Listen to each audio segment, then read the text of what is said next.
तो part start कर रहे हैं। As compare to CPM easy है, उतना कैलकुलेशन नहीं, ठीक है।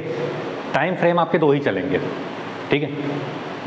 तो देख लो, फुल फॉर्म याद रखना, program evaluation and review technique, क्योंकि वो भी जो भी फुल फॉर्म देगा वो आसपास ही देगा। फिर इस बार ऐसे दिया था स्विफ्ट, एक ही पेपर में स्विफ्ट मैकेनिज्म का फुल फॉर्म पूछा था, वर्ल्ड बैंक वाला जो आया था, ठीक है। तो सोसाइटी भी लिखा था उसने, सिस्टम भी लिखा था, तो बहुत कन्फ्यूजन था उसमें।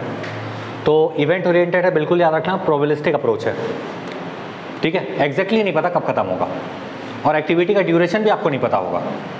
तो यहाँ जो टर्म्स मैं डिस्कस कर रहा हूँ उसको ध्यान से समझ लेना क्या है।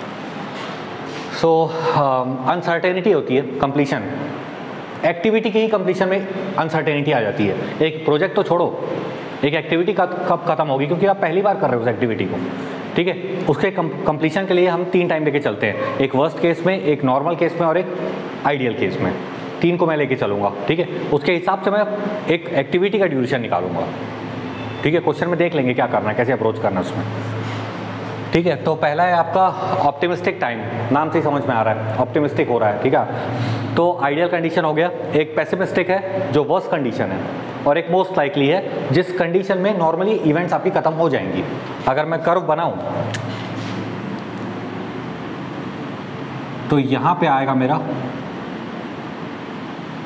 मोस्ट लाइकली टाइम, ये है मेरा पेसिमिस्टिक और ये है मेरा ऑप्टिमिस्टिक, ठीक है। नॉर्मल सी बात है, मोस्ट लाइकली टाइम में मैक्सिमम इवेंट्स मेरी खत्म हो जाएंगी एक्टिविटीज़, ठीक है।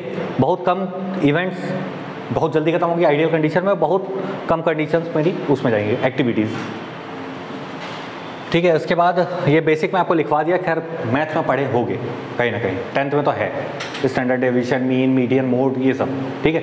लेकिन इसका यूज़ क्या ये बता रहा हूँ। ये तो आपको मीन टाइम अगर निकालना है तो एवरेज निकाल दो पूरे टाइम का, ठीक है। डेविएशन या वेरिएशन निकालना है तो जो भी आपका मीन आया है उससे एक वैल्यू को वो करो, आ जाएगा। वेरिएंस जो होता है that is square of the standard deviation, ठीक है। और ये आपका स्टैंडर्ड डेविएशन है, अंडर रूट के उसमें जाता है। इसके बाद ये है मेरा स्टैंडर्ड डेविएशन सिग्मा, ठीक है। ये कैसे निकाल रहा है, TP pessimistic minus optimistic upon 6, याद रखना ये फॉर्मूला और ये फॉर्मूला हर एक AE के पेपर में आ रहा है, सब देगा। और ये तो बहुत मोस्ट इंपॉर्टेंट है, ठीक है। पार्ट से अगर एक क्वेश्चन आएगा तो यही आएगा, आ ही रहा है हर साल, ठीक है। अगर मेरे को एक्सपेक्टेड टाइम, मतलब जो एक्टिविटी ड्यूरेशन मेरे को दे रहा था CPM में क्या कर रहा था, TIJ जो मेरे को मिल रहा था वो मेरे को अब निकालना पड़ेगा, मिलेगा नहीं क्योंकि मेरे को पता ही नहीं एक्टिविटी कब खत्म होने वाली है। So that is T0 plus TP plus 4TM, weightage ले रहा हूँ मैं। वेटेज सबसे ज़्यादा किसका है, TM का, मोस्ट लाइकली टाइम का, upon 6।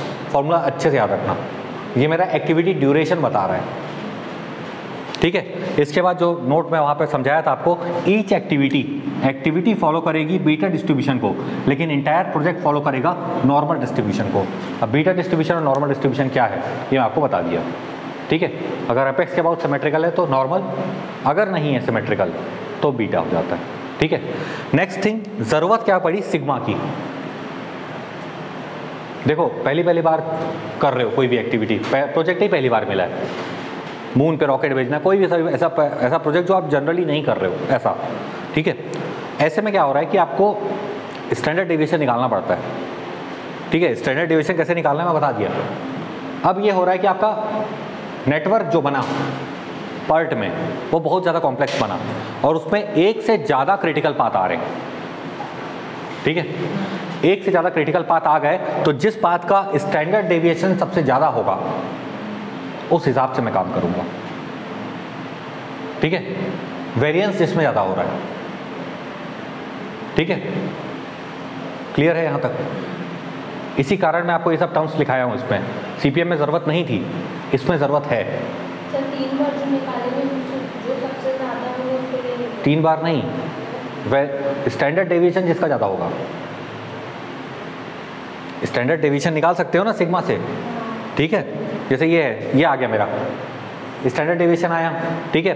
Pessimistic time optimistic time by 6 से इसका मैं स्क्वायर कर दिया, वेरिएंस आ गया।